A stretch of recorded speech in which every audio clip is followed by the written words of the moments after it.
Today's guest, and this is in celebration of our 1 year anniversary here at the King's Arms, so I thought we'll get a reprise guest. William was the first guest we had a year ago when it was howling a gale in the Marky and the whole idea felt like a complete nightmare. Anyway, I'm going to welcome to the studio and big round of applause for Mr. William Sunnucks, everybody. Welcome, sir. If you'd like to go there. Now, we are working strictly to time. I think we have 19 minutes. Is that right, Luke? Something like that. And William provided me with a whole bunch of information about his career and upbringing and all the rest of it. And I'm thinking, this is going to take an hour and 20 minutes. So we're very much going to focus, William, today on the now, the here, now, and the future. I think you basically feel very comfortable about talking about your plans for the future and what you've got going on, maybe in terms of the pub, maybe not, maybe in terms of your other business. So where are you in your life at the moment, William? What's going on? Well, three big streams of activity. I started off life as an accountant, and for some years I did that, and I did finance directoring. And then the second thing is that after that I got into investing and small business, and I'm still doing that and still growing that. And then a few years ago I started campaigning about the A120, which is a really overloaded road and a stranglehold on the economy. And about 2015 I started doing that. By 2022 I found myself as a councillor in Colchester. And just last night, there's been a change in regime in Colchester, and one of the things that's happened, to the despair of my opponents, is that I've been appointed as resources portfolio holder, which is the equivalent of finance director for the council. So I now find myself sitting there with a council which hasn't had any audited accounts for 4 years, hasn't got all its senior finance staff are interims. There's no one from the council here, because what I'm telling you is just fact, and plenty to do. But it's a very interesting job. There's local government reform coming up, the shape of new local government. Maybe I'll get a bit of influence on that. Maybe I'll move the dial by 1 degree, but that's taking a lot of my time at the moment. And the King's Arms is also something we've got to get better at, as at the moment, like many pubs, we are loss-making over the whole year. We move into profit in the summer, which is easier, but over the whole year we're loss-making, and we need to build up the event side of the business using the Marky and the networking group. You guys are incredibly welcome here, by the way, because you're the type of rainmakers and builders. We meet, running a pub, you meet so many blockers and bureaucrats. There's someone to stop you on all the things you want to do. We've got an acre and a half out the back, so I've managed to get that. I've got the building blocks in there. We've done a marquee on the side, which was built entirely by people locally. And we've got 11 rooms in total. So it's a nice venue for weddings. Or wedding parties. We can't do a big wedding here, we're too small, but we can do wedding parties. We'll do the wraparound for the wedding. The family can come and stay in the rooms. They can go and have a nice family dinner in the Marquee. The children can play in the sandpit. It's very nice for those sort of events. So would you say that you've moved on from this Thursday last year? That there's on reflection, are you saying there's progress and there are plans? Absolutely. We've got Hayley and Chris running the pub. There's so many things you've got to do. I suppose it's probably true of every small business, but I'm amazed at the range of things they have to do. And if they suddenly disappeared and I had to do them, I honestly wouldn't know where to start. So we are making progress, and we will get there. We always do, but just at the moment, it's hard work. So what you said a few minutes ago was, and this was the complete mindset, you started off as an accountant. Yeah. Counting other people's money and recording it. But to take that to individual investing in your own businesses and other people's, what was that mindset? I'm really interested in kind of was there a flip or a change? Did you go, well, I'm fed up with working for a big corporate like Shell, or maybe you weren't fed up, but you just thought... I did work for Shell, Yeah. and I did resign and went to business school. And then I'd started finance directoring. I got lucky. I got lucky several times, so I made a little bit of money. In about 2000, I came out and started angel investing, and that was not a good experience. And if anyone wants to talk about why, I can explain. But I mean, that was the tech bubble. Were you sucked into that? Or? No, I invested in about 10 small businesses. About 6 or 7 of them failed, a couple of them succeeded, and I got elbowed out by the next round. That's the big thing, is the governance on these small businesses. Unless you're chairing them or have a dominant position in them, I think it's really risky. And and one of them made lots of money, and that was absolutely great. That was my brother's one, by the way. And there, the governance there was within the family, so it all worked, and all the shareholders benefited. And so since then, I've been more looking from the property side and supporting tenants running their, running businesses, and just being interested and involved. I mean, as I say, you have fingers in so many different pies, but storage is one thing that floats your boat, it would appear. And you can tell us maybe the group about an exciting, well, I think it's an exciting new idea you've got in that storage space, literally. Yes. So we did an archive storage business, which is mainly for solicitors firms and professional firms, and we had a very efficient warehouse set up in Rainham, and we were struggling to grow it. It had got to a good size, but we were struggling to grow it, so we sold it, and so we're now cashed up. This is the family company. It's a family company I chair. It's been around for 100 years, but it's grown considerably over the last 20 since I've been running it. And we're now saying that what we want to do is to expand our self-storage business. We've got 2 small self-storage units, Little Green Self-Storage, Elmstead Market, Manningtree. And we're now saying we want to expand it. We're looking for sites, basically along the A12 corridor. And we're trying to manage it, using that corridor, if you can ever drive down it, as our connecting hub.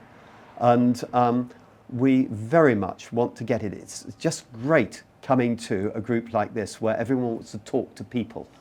And we very much want to avoid over-industrializing and over-automating it. And we will ATFF, as we say, which stands for answer the phone in Essex dialect. North Essex dialect, maybe. North. Slightly less estrine, mate. All right. Top old geezer. Yeah. So you talked about your brother's business there and the fact that your share of the family business. Now we've got 1 or 2 people in the room who are particularly interested in the dynamics of family businesses. How is that for you? Do you get on with your brother? Yeah. Does he do as he's told? No. No, it's fantastic. Yeah. It's fantastic. Our mother is 90 years old, and basically rules the roost still. Mm-hmm. And descent between brothers, there's 4 brothers. Descent between brothers is not tolerated, and it's great. It's fantastic. Significant punishments will be imposed, will they? No, just do what Mum says, right? But not exactly, exactly. But in principle, but you said the culture of the family is very strong. But your chair, so presumably yes, the others, I run the company. You run the company. Yeah. But the staff in the company know quite well that if my mother disagrees with something, probably I will cave in and change. Interesting dynamic. Yeah. We could move on to probably something that the group probably won't know is your involvement in sailing and just popping around the world or just across various oceans. I mean, yeah. So everyone has their bad habit, and my bad habit is sailing, and I'm grateful to my wife for tolerating it. But I've been a passionate sailor ever since I left university. And I did 2 Olympic campaigns in catamarans, neither of which was successful. The first one was nearly successful, and there was a capsize in the second last race of the trials. And as the boat went over, I knew that was the moment that I was no longer going to be an Olympic sailor. So that's been part of my life. That morphed. So when did into- that start, William? I mean, That you started- say after university, so Yeah. did you go to any good university? Anything anyone would have heard of? Yeah. Well, I went to a local university here in Cambridge. In Cambridge. Yes, Yeah. And read Yes, and I read economics. Economics? Which has been, again, a passion. So I'm extremely interested in markets, macroeconomics, what's going on, what we were talking earlier about, about, you know, why does anyone listen when Trump speaks? The oil price goes up and down like a Fiddler's yo-yo. elbow. Yes, yeah. I'm interested in all those things that go on. Yeah, it's like a trigger moment for me. I kind of got various theories about market activity, having spent some time in the market myself a long time ago. So, what's the most exciting place that you've sailed to? What was the best? I mean, aspiring to be an Olympic sailor is no small investment in terms of time and effort and ability. So, well, that spluttered itself out. Right. And so, which then Olympics did you hope to? We wanted to do. We did the 1992 and the 1996 campaigns. Barcelona and Atlanta. So yes, and we went through all the. It got a lot more professional. The lottery funding came in after that, and it got a lot more professional, and it was time to move on. And I moved on to developing foiling catamarans, which took 7 years of my life, and that was all done again locally in Brightlingsea. And we developed a new concept of foiling catamaran, which later went on. We didn't patent it or anything, but has proved the basic concept is what's now used in the America's Cup. I'm not saying they copied it off us. I'm saying that in parallel they came to the same. They came to the same conclusion as you did. That damn Sir Ben Ainsley. Yeah. I mean, but they did it a lot better than we could ever do it in Brightlingsea. So that project is now shelved. Yeah. And the latest one is we're sailing round Britain this year. I've bought a bigger boat, and we did the Fastnet last year, which is the big race out to a rock off the south of Ireland and then straight back again. Very odd. How long does that take? That took us about 4 days. Average speed of? Plundering along at sort of 7, 8, 9 knots, that type of thing. So it's very different from the foiling catamarans, where you would be going upwind at 18 knots and downwind at 25. So it's a lot slower. It sounds frightening. But it's good teamwork. I'm always on the lookout for crew, by the way, if there's anyone up for punishment. But so how many crew do you need? Well, for the long distance stuff, 5 is good. Mm-hmm. For the short stuff, there is so much to do. You need anything up to 10. You need loads and loads of people, and you need some sort of coordination, which is quite funny because, of course, it never happens. But I think people enjoy it. And the intention is there's shouting is allowed on the boat, but you're never allowed to make anyone feel bad. It's really important that. So otherwise they'll never come again. So the culture is really, really important, like in business. Vital. Yeah. No, it's a key thing to it, and I enjoy that part of it. So let's spin back to last night's decision. Now it sounds like the Colchester City Council is going to be a very interesting beast in terms of its governance and the way it's run because of the changes presumably in councillorship. So you want to have influence. I think you want to make a difference. So what differences do you think you want to make and think you can realistically achieve? Well, I've spent the last 4 years criticising the way the council's run. So now you've got the ball. I guess it's gob gets job. And I do want to see it run better. The time available to us to make it run better is fairly short, so I'll be focusing on how we make the next stage the unitary authorities, where Essex County Council is uniting with the district authorities, and so Colchester will be united with Braintree and Tendring, and everywhere in Essex it'll be the same thing. And the way they're approaching the reorganisation, I think, is wrong. They are talking to each other in a very collegiate way, and the culture's good like that. but they will never, ever manage to balance their budgets and run an efficient organisation if they don't start benchmarking and being a lot more organised and professional about it. So I want to try and bring this idea in, kicking and screaming it'll be, because the officers are very politically sophisticated, and they can see me coming from a mile away. They can see me coming round the corner. So would you accuse the officers of getting in the way of certain initiatives or not? I would say that they're very capable. There's a lot of officers who are really, really capable, but they don't think in the practical terms that we in the business community have to think. We have to think that way, because otherwise we don't survive. It needs to be, what is the solution and how do we make the organisation work to deliver the solution, not the other way around. There's an awful lot of talking about process, and the organisation becomes a thing in itself. And we so little talk about what matters to people on the street. I mean, at the end of the day, we have to deliver a planning system. A local plan is probably the most important thing we do. And we have to empty the bins, and we have to keep the streets tidy. And we should talk much more. Statutory responsibilities, as I understand it, and those are, as you say, adult social care, emptying the bins. That's for Essex, you see. Okay. I won't be responsible for adult social care, but I'll be responsible. One of the biggest areas is the council has quite a lot of property, and because it's been run out of money, it's having to sell some of it. And I'm a great believer that when you sell something, you should get best value.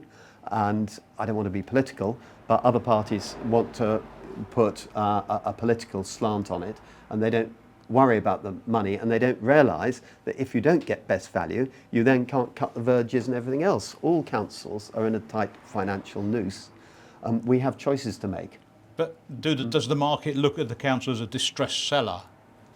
No. No, you don't think so? I don't think that's the problem. Oh, okay. I think it would regard it as a slow seller. Has anyone, we've got our man from Boyden's, probably be able to comment on that better than me. I think they'd regard them as a slow seller, and always, if you do a deal with a council, it's political risk. I mean, the regime changed last night. Mm-hmm. I might have a different slant on some of the sales from my predecessors. Than your predecessor? Yeah. Exactly. Yeah. Okay. So, how long are you going to be in post for? I mean, the reorganisation of local government in the next 1 or 2 years, does that mean your job is at risk? Or? Yes. Yeah. It's more than at risk. Well, it won't be there. You did get re-elected 2 weeks ago, or several weeks ago, for your local ward, which are probably in the face of some political headwinds, I'd suggest. Yes, I was driven by my campaign partner to campaign really hard. I even had to take a Facebook page, which is not instinctive. Self-promotion is not instinctive to me. My plan isn't to be in the papers, but to work like a dog behind the scenes to get it a little bit better than it was. Okay. Well, I think we're going to have to leave it there. I think the message is make it better than it was, work like a dog to make things better for the residents of the rural ward. What's it called? North Rural? Rural North and Colchester. And wider Colchester. Wider Colchester. Yeah. Anyway, we could go on for much longer, but ladies and gentlemen, Mr. William Sunnucks. Thanks a lot. Thanks.